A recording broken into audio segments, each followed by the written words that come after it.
remember that this week you have to have got your plan for your ethnography. Remember that thing? And it's the plan is due by tomorrow, right? The 10th. Oh no, today. Today's the 10th. The plan is due today. Yeah. At 12 already passed, right? Or at 12 tonight. Yeah, right, at midnight tonight. And then by the Saturday, you have to have commented on somebody else's as well, or made some recommendation on that. Where would you find comment on someone's paper? I look all right. So if you were going to be an anthropologist, right, and you say, how do I get started? What do I do first? Well, there's some nuts and some bolts that we sort of have to go through when conducting fieldwork. The very first thing we have to do is go look at what other people wrote. That's called literature review. Anytime you write a paper on anything, you start looking at what other people wrote. But most of the time, when you guys write, I hope, when you write papers, you usually look at 2 or 3 individuals and call it good. If we're going to a specific culture or we're tackling a specific problem, ideally we read everything involved, ideally. Now reality, not always. For example, when I was preparing to do my dissertation, I looked at fairly certain every article written on the highway to that date. I have boxes still of literally thousands of articles, and I read them all to inform my research. If you're going to Samoa or to study, you would want to look at what everybody else around has already said. What? You don't want to reinvent the wheel, remember, because culture isn't static, because it's always changing. You may know what it is you're looking for, right? It will help define what you're doing. It's best to be well informed. You really don't want to be like, I don't want to be influenced by anything, I'm just going to go. That's not good. You don't want to do it that way. So an informed plan is vital. But it's also vital for another reason.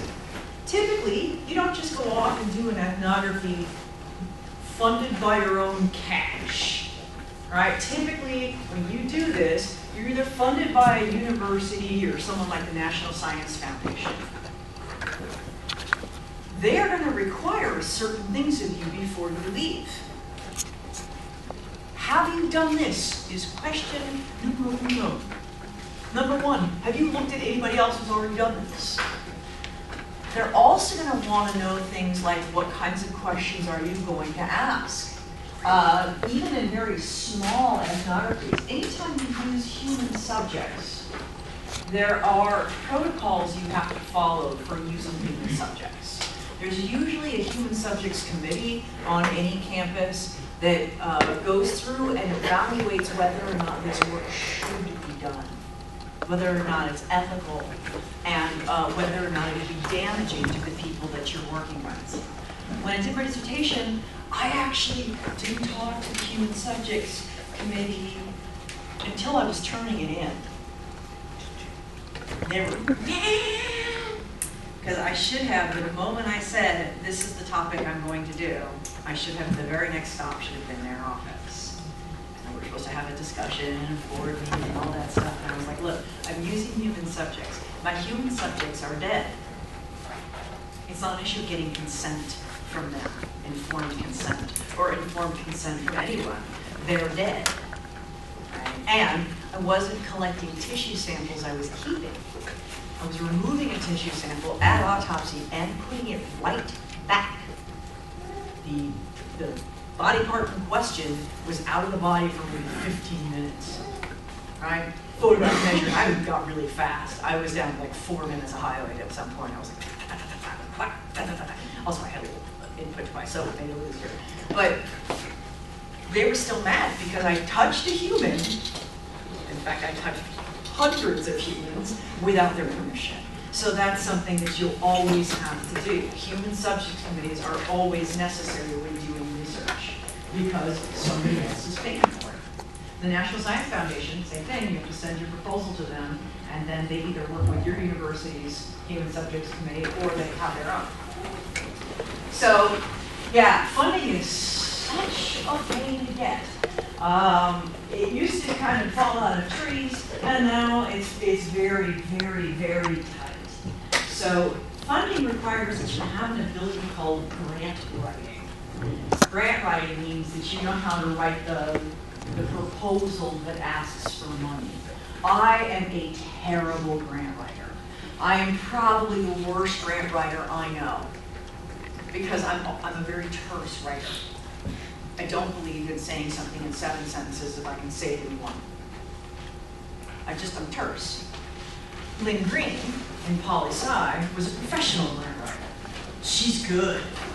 I have had grants that I have written out what I wanted and walked up to her and said, make this sound like a grant. And she looks at it and she puts other words in it and she goes, okay, no, it's great. All right, and then I send them in. But up until last year, I have not, despite multiple proposals, I had never successfully gotten money. But last year I got a grant. Not for me. So you have to do this. And if you end up going on in academia and going to live in, going to work in large universities, that's actually how they decide whether or not you're valuable.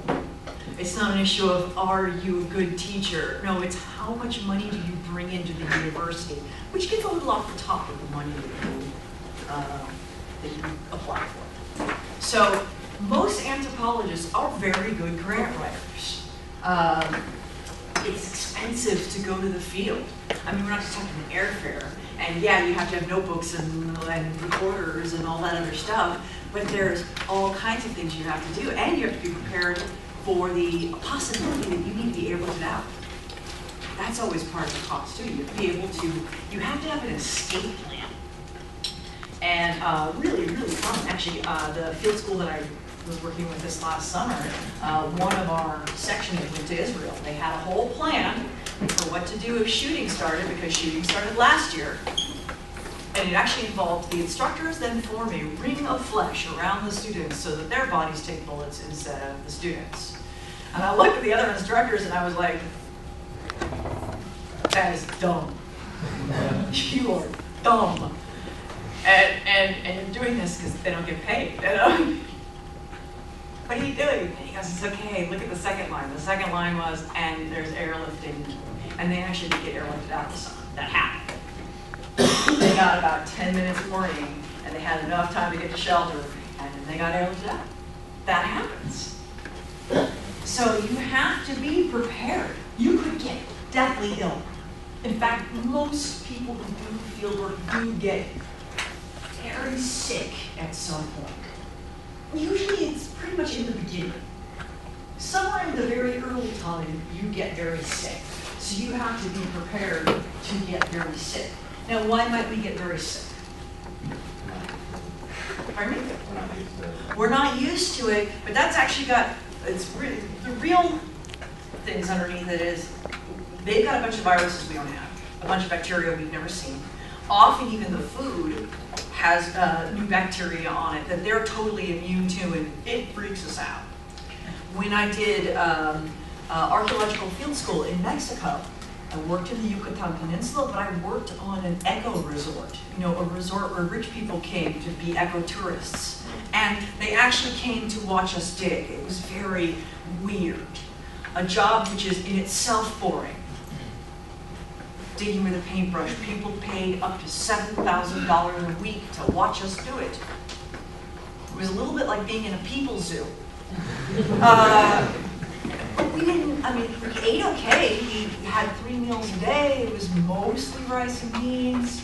But one of the things I did that I shouldn't have done, my fellow colleagues who've been several years doing this, repeatedly going back to the same field school, some of them are running it now, said, hey, don't drink the water.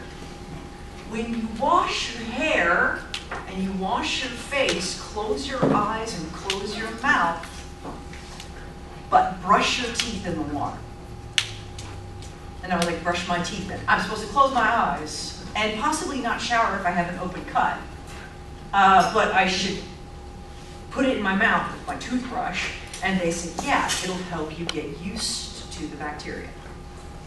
So I did exactly what they said, not taking into consideration the fact that I have intestines made entirely of crepe paper.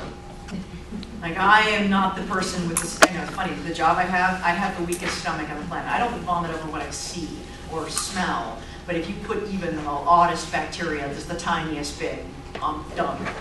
And so I was done. Like, I was there 2 weeks and suddenly I wasn't getting up anymore. And I thought first, shit, I got malaria. But that's the other thing. We almost don't get something shitty in the field that we carry for life. I'm the only one I know without malaria. Like, of my friends, I don't have malaria. Right? It scared me when I first started going to the field. I started looking at all the ways people could die going into the field. And it turned out there were lots. We get struck by lightning disproportionately. I know, some of you are like, I know. That's what God wants. You teach evolution, struck by lightning. No, it's because we tend to be working on monuments, the tallest thing. Monuments are always the tallest thing for many, many miles, right? That's why they were monuments. And we're on the top of a monument. And in the Yucatan Mountains, the sky is constantly raining lightning at you. So, yeah, we get run over by cars. Often because we're working in a village where there is a car, and the whole village shares the car, but not all of them share driving experience. So you'll be like on the bicycle coming back into the village, and then you die. Because they let Grandpa take the car. Right? So that happens. But no, so I ended up getting really, really, really sick. And I didn't have malaria, I had giardia. That sucks. Oh my God, I can't even tell you how badly that sucks. After day 5, one of my fellow field workers took me to a local healer, a woman who lived on the Sock Bay, which is an old tribal road. She lived on this old tribal road. They took me there, to her house. I don't remember going. I kind of remember being in the van. And I woke up in her house like 2 days later. She made this great concoction of leaves, and I was fine until I got home. And then I couldn't kick the giardia. I had giardia for almost a year. So when we say that trips can be costly, it isn't always just the going better once you get home that can be costly. My field advisor at UCR, when he first got into the field, they made him sick on purpose. He started building his house in the classic Semai way, and he had studied and read about how this was done and what to do, and so he kind of wanted to look like he was culturally savvy, right, culturally literate in Semai, right? So he starts putting this thing together, and they invited him for food, and they served him rotten deer. Him and his entire family, totally decayed rotten deer, and he ate it because they brought him a gift. Remember that establishing trust and rapport thing? When they bring you something, you do the thing, right? So he ate it, and then they all laughed because how could he be so dumb? They wanted to know if he was stupid, and he was apparently stupid because he ate rotten food. The whole family was sick for days and days, and that was a lesson, right? A gentle lesson. I like my lessons a little more gentle. So then we have to get permission. I can't just decide I'm going to go see the Semai, get on a plane, and get there, right? I need permission from several people. The first is the people I'm going to study. You have to get permission from the community of study. You don't get to just travel like it is your personal zoo. If you start a plan, I'm going to go live someplace for a year, you can't just show up with your backpack and be like, I'm going to be here for a year, hey guys. Right? A plan has to be made. You have to know how long you're going to stay, too. Not, I'm visiting for a few days, I'm visiting for a month, but I intend to be there for a year. And then, that's why I have to choose a site. You can't usually just do it in multiplication, although, again, we're going to talk about all kinds of ethnographies that take place in different spaces of time. But for the most part, you choose a site, you talk to people. You usually have to get permission from the government of the people, not just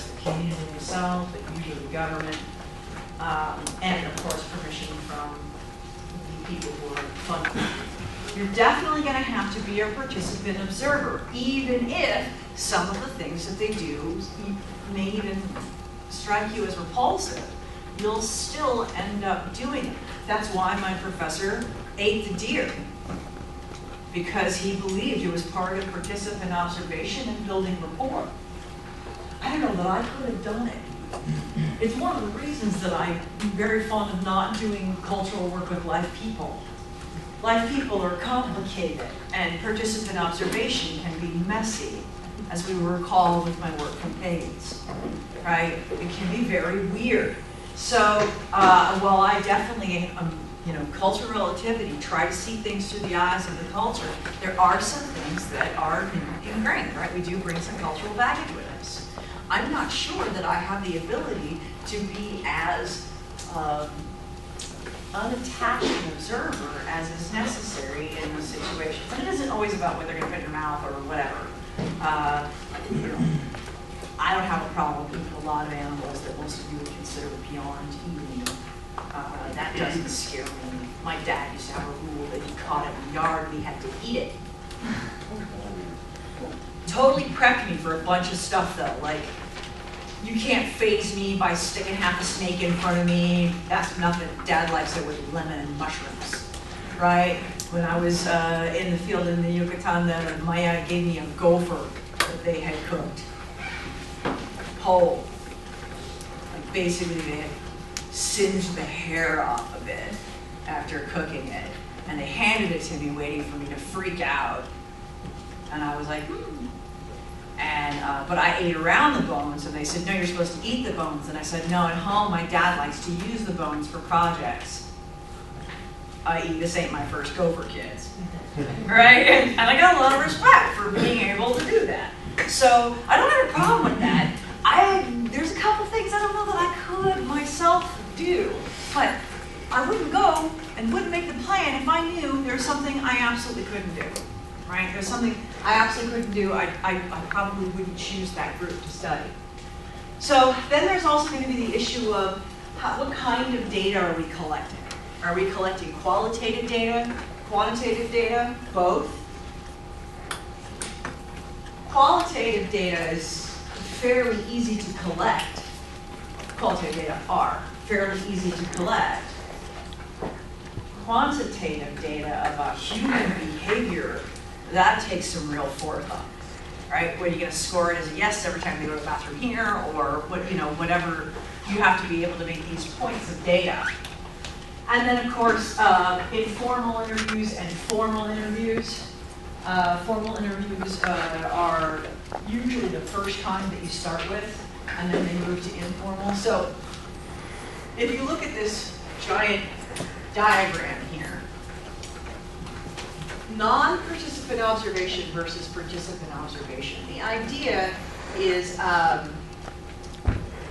there was an anthropologist by the name of Clifford Geertz, and what he felt was that the observer, the non-participant observer, was a superior observer because they weren't caught up in the meaning of everything. They watched it dispassionately. The way he put it was, he was specifically talking about ritual, but he also looked at agriculture and other stuff, but what he basically said was, the ritual participant acts and the scholar thinks, right? So they're able to take a step back and look at the situation dispassionately. When you're a participant observer, you're a part of it. You're one of the actors. However, that doesn't mean that your point of view becomes necessarily tainted. To my opinion, it becomes fuller. You have a better idea because you have literally walked a mile in someone else's place. Part of the cliche. But that's kind of the idea. So this is basically outlining the possible ways that people can handle it. So you can either be a complete observer, a full participant. This you're going to start having when you're always participating in absolutely everything. You may start having a very subjective view towards things. Here you're going to have an objective view towards things, but you're going to miss a whole bunch of what the experience was about. I can detail for you what it's like to go to a rave as an observer, right? I can stand there and say, they gesticulate wildly for hours on end to a this many beats per minute, which correlates to their heartbeat. Thusly, the choice of dress is somewhat fantastical, or otherwise, they walked off the street in exactly the clothes they're dancing in. They are how much water they consume. I can talk about how long they dance for. I can talk about the likelihood of a drug-induced trance being part of it, or a dance-induced trance, because that can happen too.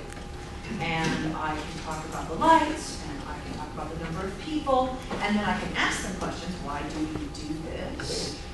What is the point of this? How often do you do this? What do you get from this? What did this cost you? How long do you travel to get here? Those kinds of questions I can ask, and I will have a completely objective reality of that. Will I get the point of a rave? Probably not. Instead, it would be best if I donned my goggles and my tutu and got to it, right? And dress the part and dance the dance for however many hours I could make it. Yeah, I don't know how many hours I'd make it anymore. In my youth, I could have done this. So now I'm not so sure. And then I would be able to experience the euphoria that people associate with raves, right? They tell me there's euphoria there. But until I do it myself, I will not know. Now, here's the next question. As the anthropologist, do I take the ecstasy? What if the culture? Right? I'm kind of of two minds about that, right? The people on this side of participant observation would say yes, take the E. The people on this side would say, oh, no E for you. And somewhere in here, I'm going to have to make a decision. Do I or don't I take the E? Well, I'm a sober person. Been sober for 27 years last Friday. Anyway, so that limits the chemicals I can ingest. So by my own standards, and you could think of it as a health thing. You add alcohol to me, I turn into an asshole. So I can't imagine that it would be much better with anything else. It's literally instant asshole. So, like trying to drown people and stuff. I'm not kidding. So, you know, there's a reason I got sober at a very young age. I got sober long before I was legally able to drink. There's a reason. So, I can't imagine though that E, you know, I look at E and I go, well, that doesn't seem like to be a violation of my sobriety. It would absolutely be a violation of my sobriety. So personally, ethically, I couldn't do it. It's not because I judge them as being wrong, but because this thing I cannot do, because eventually I have to go home. And when I go home, I have a community of people who we rely on each other for continued days of sobriety, and I would let them all down. And I can't say to them, well, I needed to do this for work. No, I didn't, right? I didn't need to do this for work. So you have to make those kinds of decisions, and that's kind of along the ethnography continuum. Where exactly are you going to fall? So this is the kind of data that you can collect on this end. This is more the kind of data you can collect on that end. So usage, behavior, how people decide to, you know, whether or not they're going to, like we were talking about, you're looking at it like right now, it's talking about global culture and purchasing stuff, like the stuff we buy was in chapter 2 and then move on. These kinds of things you can look at from an outsider's point of view, from an edit point of view, and collect quantitative data. You spent this much at Abercrombie, you spent this much at Hot Topic, you spent this much, and these products, you didn't know where they were made, you didn't know where they were made, you didn't know the conditions under which they were made, you did, right? What were your decisions on that? We can detail all of that without being part of it. You don't have to walk into Hot Topic and plug down my mind to find out what you're doing. But as we start going over here, we have to be part of it. Like social group and identity status, that's not something you get from asking questions as much. That's something you get from being a part of. I can't tell you what it's like to be Native American, for example. I am not. That social identity, that ethnic identity, I can tell you what it's like to be like that. I have no basis. I might have a better idea of what life is like as a Native American if I go to live as a Native American. I can't imagine a group that would let me in, but you know, there you go. So this side would be the etic side, and this side would be the emic side. And here's the other part. As we move more towards participant observation and full participation, insiders are required as collaborators. First of all, for the obvious reason. I can't just throw myself into a group and be like, all right, I'm here, accept me now as one of you. I will do all the things as one of you. Someone's got to teach me how to be one of you, right? You're gonna need an insider who will tell you how to do this. You usually have informants, hopefully more than one. You have a couple of key informants. They may become quite close to you. They may become family in a sense to you. And these insiders will collaborate. If you're really lucky, you end up with an ethnography that has their voices present in it, where it's not just you talking about your experience there. They are also talking about their experiences both in the culture and with your visit. Because when somebody comes to study you, is when you actually stand there and go, I didn't realize we did that. Right? Let's do an example of that. Let's talk about a cultural norm, the cultural norm of toilets. So, we have a men's restroom. This is the one side. Okay. Right. And there's the door. Okay. Here are the urinals. Okay. And then over here are the stalls. Usually not as many stalls as there are urinals, but let's just. Here are the stalls. You are a man and you walk into the urinal and there's nobody there. Where do you go? Oh, actually, nobody's not. Okay, there's nobody there. Where do you go? One. Right. Now I can get this from asking you. Now, what I should probably do is hide you in the stalls and count quantitative data. How many times when the restroom was empty did they go to stall 1? Did they go to stall 2? So I start actually tracking what your actual behavior is. Well, we have a problem here. I hide in a men's restroom. I could be arrested, right? I'm a peeping Thomasina, right? So I may need a key informant. You guys just functioned as an informant. I asked you to tell me about that. Now, so you go into number 1.